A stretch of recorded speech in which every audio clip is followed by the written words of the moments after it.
The Sigma 16mm f1.4 DCDN contemporary lens. It's a great lens in terms of edge-to-edge resolution, and it comes at a pretty reasonable price.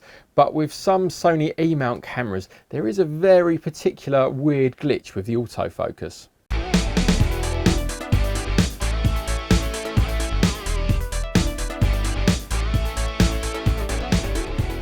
Right, let's run through the basics of the Sigma 16mm f1.4 lens. Focal length 16mm. So on APS-C Sony E Mount, like this A6500, we get the equivalent field of view as a 24mm lens on a full frame sensor camera.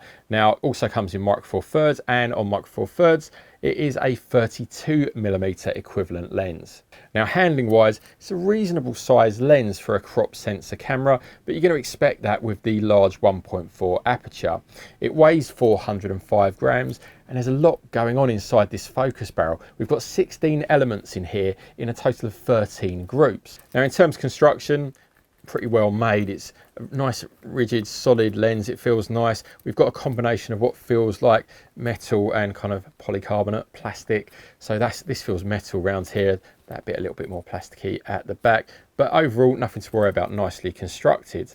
Now, the one part that definitely is metal is of course the lens mount. It's actually a brass mount that's got some kind of anodized or some kind of coating over it to make it silver. And then just around the edge here, you won't pick this up, we've actually got an O-ring rubber seal around the edge, so that's going to keep any dust and moisture out once you've mounted the lens onto the camera.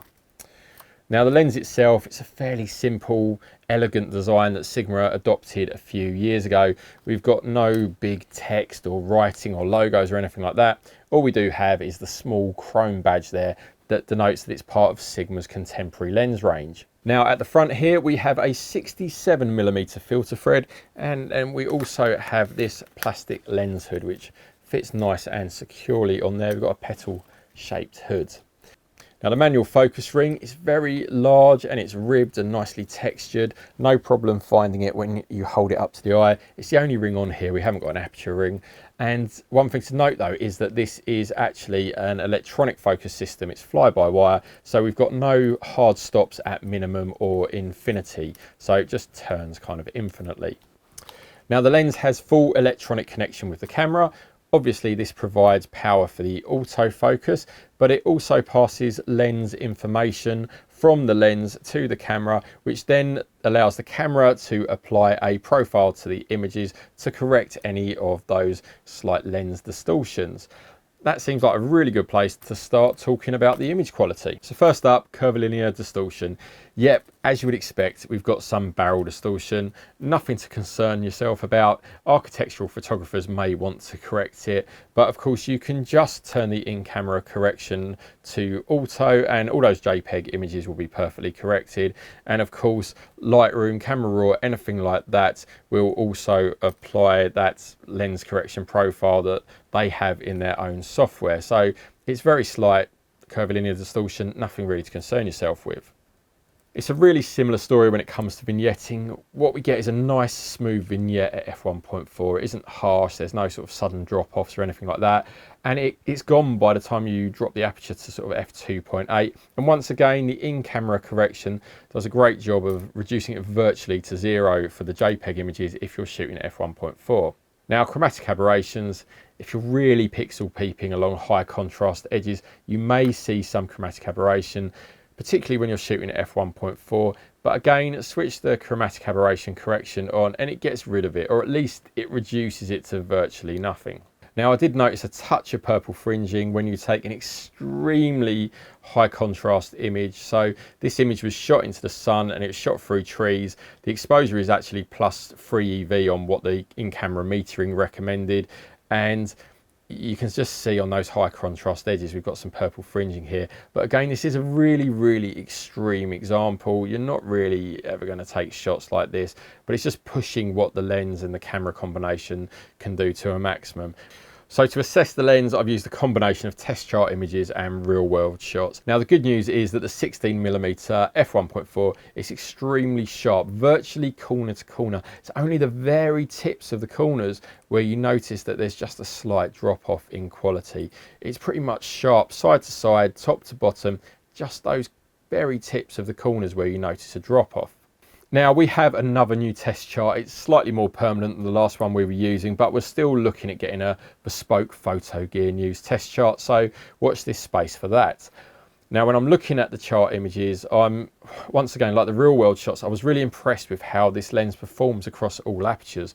Wide open at f1.4, there's a decent amount of detail there in the center of the frame.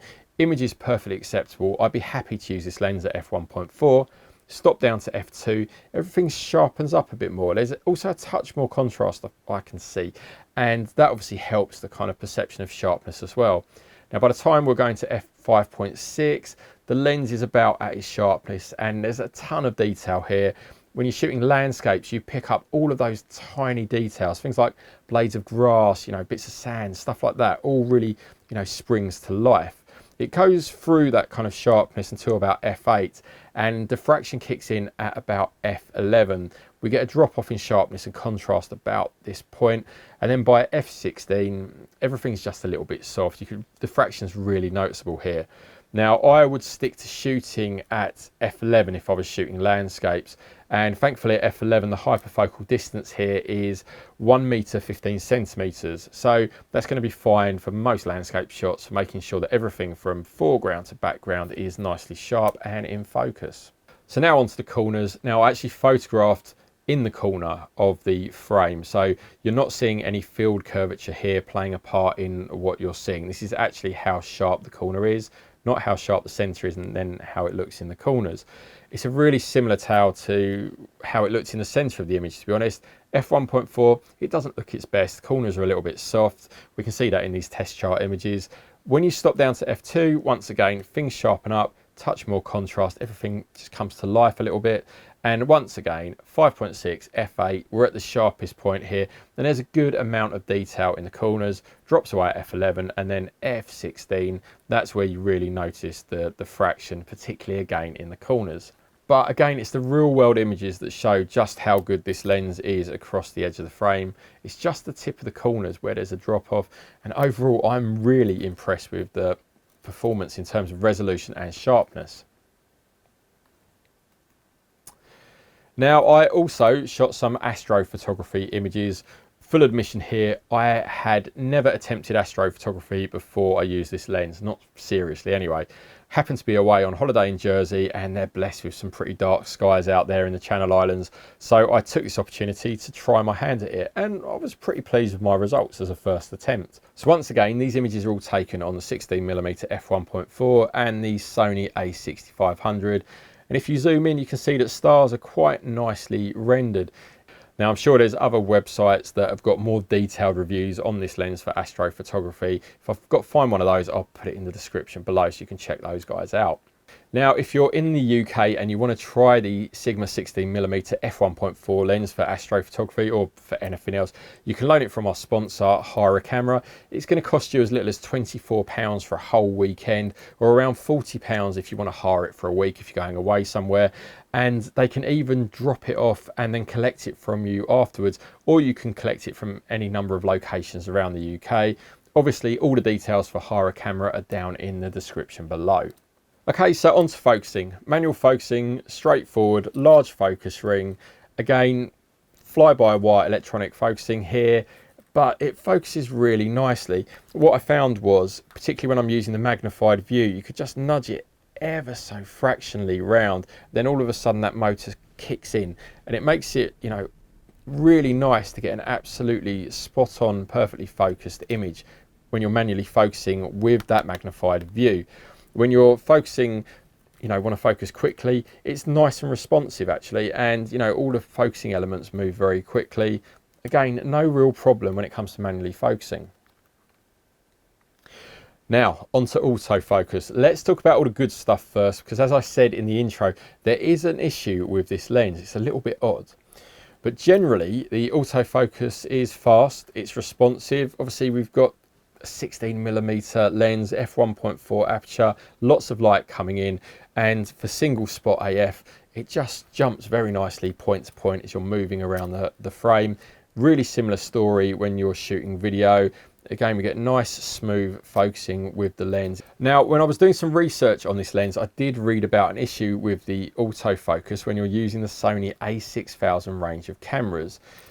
It doesn't seem to do it with Micro Four Thirds cameras or the A7 series. I'll put the link up to the thread on DP Review because those guys have gone into loads of detail and they've really researched the problem. So the issue is really specific, and it's when you're using AFS focusing at f2.8 when the camera's set to PAL, or 2.2 when it's set to NTSC. Now when you're focusing at these apertures, it's just slightly off when you're using the electronic viewfinder.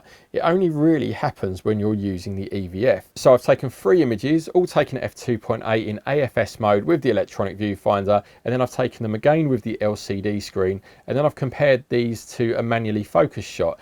And as you can see, the AFS images with the EVF are all just slightly out of focus.